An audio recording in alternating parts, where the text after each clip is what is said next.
Welcome back, Genshin nerds. Lantern Rite is returning. I'm going to be going over the best characters for you to be picking up, especially if you're a new player in 2024 for Genshin Impact. The first one's going to be Chongyun here. Chongyun's a very powerful member of the national team. You may have seen that floating around the internet. He has fallen off a little bit, and we want to talk about that here. He's very good in teams with Bennett as well as Xiangling.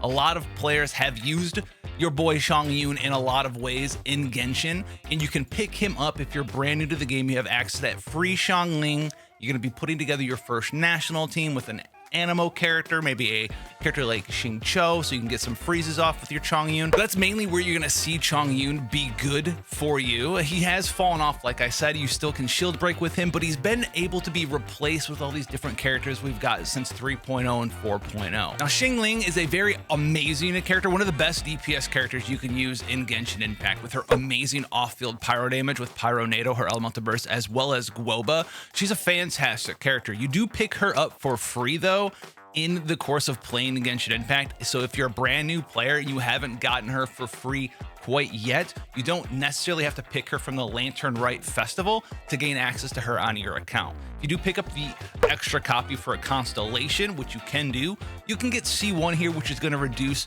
Pyro Res when you activate your elemental skill of Guoba, which is a decent constellation. One of her biggest constellations, though, is her C4, which is going to boost the duration of your elemental burst's Pyronado by 40%, which is a pretty significant DPS increase every time you activate your Xiangling's elemental burst. Beidou is a character that I think people still sleep on in a lot of ways, and she does have a couple of downsides, which we're going to touch on, but Beidou is still a fantastic character. She's able to do a lot of damage in AoE due to Stormbreaker bouncing around multiple targets. You can utilize that in conjunction with an animo character to swirl this electro element around additionally on top of the electro element that your Beidou is applying to you. She also has the very amazing Tide Caller ability, which is going to help you get some defensive applications on one of your damage dealers, which is a Beidou, because she has a couple of different ways to defensively buff up your team. You can get in and block some damage with Tide Caller with the short little block activation on her skill, but most importantly, you have Stormbreaker,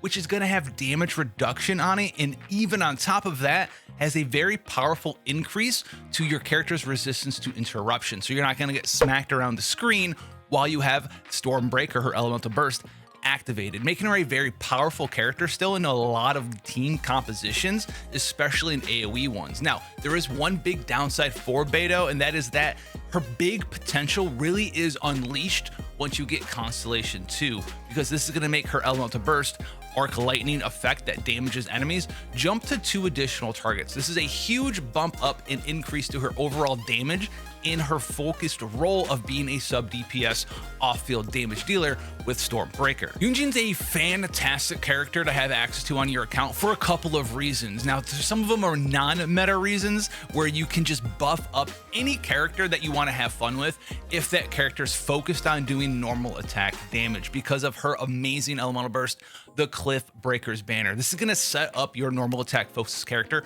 to do even more damage, as it's adding an additional multiplier basically based on Yunjin's defense to that character's normal attacks. And this normal attack added multiplier that Yunjin's applying is going to be buffed up and based on your main DPS's crit chance, crit damage, their damage percent bonuses.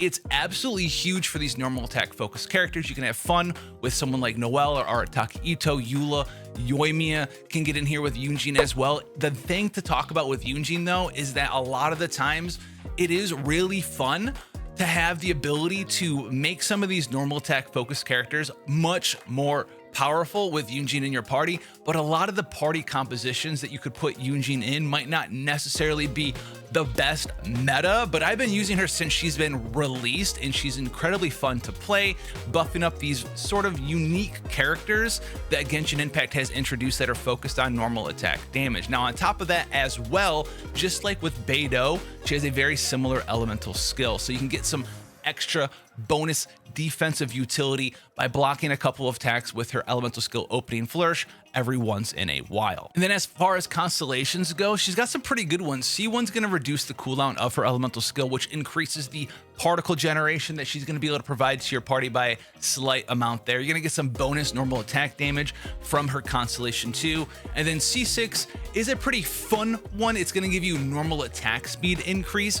And listen, I understand normal attack speed isn't the best stat in Genshin, and a lot of the times it's more flavorful and fun than it is actually good, but being able to make a normal attack speed team with Yunjin being part of it is pretty chef's kiss. Sticking with Geo, we actually have access to Ningguang, and Ningguang's a character I've utilized a lot of the time in my gameplay of Genshin Impact. I'm gonna say one thing, she kind of fell off pretty hard, and I almost wasn't going to cover her, but with the inclusion of our fabulous Navia teams being in Genshin Impact, she actually has a pretty awesome and amazing successful team with a Navia focused team, as she's able to be that sub DPS sort of damage dealer, shattering her Jade screens with her Star Shatter, getting all of these awesome effects with her charge attacks in a very short window of time. When you want to take Navia off the field after Navia's done her stuff, you bring in Ningguang. She's going to be applying more Geo, giving you more crystallization reactions for when Navia takes the field once again.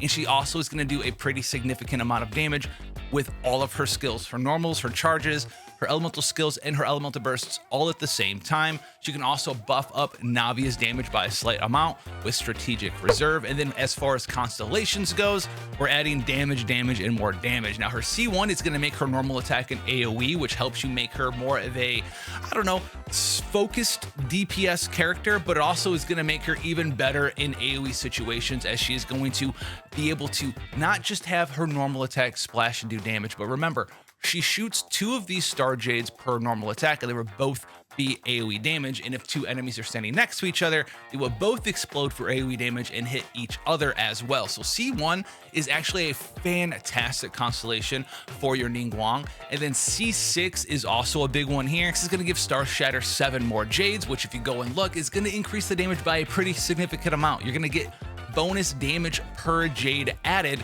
to your elemental burst, making Ningguang not the craziest pickup, but if you're a Navia lover and you've been having fun with Navia and you don't have access to Ningguang, she could be someone that you could pick up as well. Now, Yaoyun, come here real quick. If you're a brand new player to Genshin Impact, this is probably the character that you're going to want to pick up. She's a Dendro healer, which opens you up to making a lot of really good Hyper Bloom teams in a very versatile manner. You're gonna have your healer slot for your party already taken care of with Yaoyun, and she's going to have the very important ability to apply the Dendro element to a bunch of different enemies around you with both her elemental skill as well as her elemental burst. She's going to be so flexible and good for these Hyper Bloom teams. As a new player, you should definitely pick her up. And if you want to see more stuff on free-to-play Hyper Bloom teams, check out the channel. I'll put the link to the description of these Hyper Bloom teams down below for you. Very easy to build, 4-star characters only. Yaoyun is going to be a fantastic one to help you start that Hyper Bloom team up. You can also use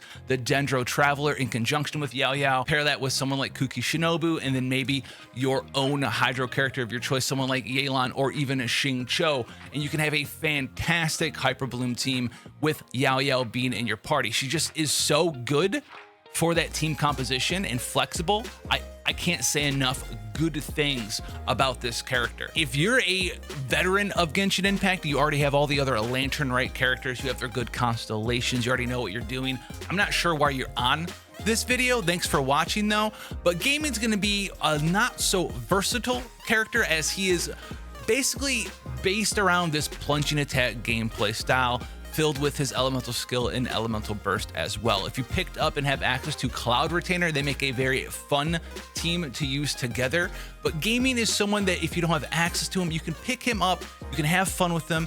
He's going to be able to sort of use this Fontaine mechanic that's been introduced with losing and gaining access to HP and the bonuses that go with that. Is he the best thing of all time? No, but he's very fun to play. Just know that if you're picking him up, your team limitations with him are going to be pretty high. He's not the most flexible character to make good teams with him, but you're gonna have a pretty fun time playing him. So with that being said, let me know who you're gonna pick as a new player in Genshin Impact returning, and let me know why it's gonna be Yaoyun.